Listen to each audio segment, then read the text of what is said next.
7:54 right now, 7:33. Life Coach Lorraine, good Wednesday morning to you. Good morning. How are you? I'm loving this little break. God.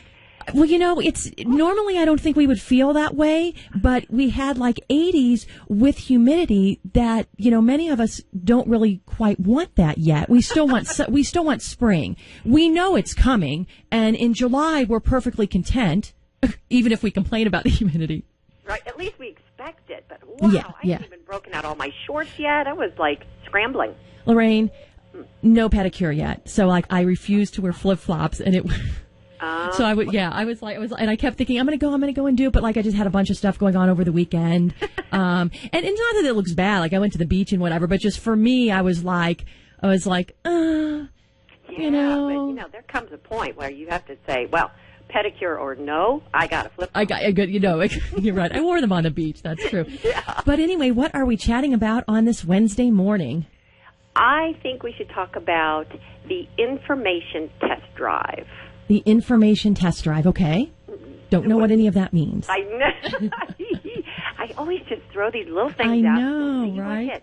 So nothing comes to mind? Information test drive. Well, test driving a car, so somehow are we test driving information? Are we learning something about information? Yes. Is that what we're test driving? Yes. Okay. Perfect. So what do you think? What's the purpose of that? Why do you think it's important? To find out if it's something that coincides with your life? You are so brilliant. Okay. Yes. Okay, so reading books and taking classes, right. videos, all that's a really great way to acquire information. Of course. Because just being exposed to new knowledge can just open up a lot of possibilities of thought. But that's about as far as you can go unless you actually try it on for size. Okay.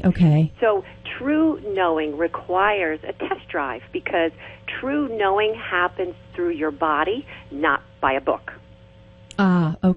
Okay, so just because you learn something, wonder about something, find out about something, doesn't mean it's going to work for you, but at least you know about it. The knowledge is power thing. Yeah, kind of. But you know what? Like I say, even too much of a good thing is not a good thing.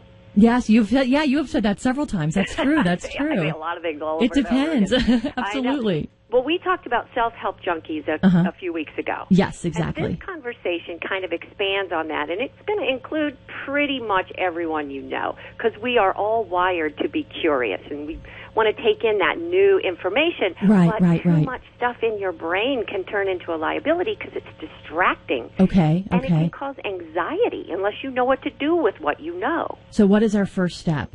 Well, so the minute you take a test drive of an idea, that big idea becomes smaller and usable because you're going to trim off the parts that don't fit and keep the parts that do. Okay. And now you can prioritize it, and it has a purpose. So if making decisions or taking actions is making you anxious, one place to look for relief is to start test driving the info. Just try it on for size with this intention of truly knowing what parts of what you're trying are going to matter to you. Because once you know what truly matters, the rest of it you can really easily let go of. That's true. I agree. That's true. All right, perfect. How can we get in touch with you? PeacemakerCoach.com. PeacemakerCoach.com. And Friday morning, looking forward to it again around 7:30. Perfect. Thank you. Perfect. PeacemakerCoach.com.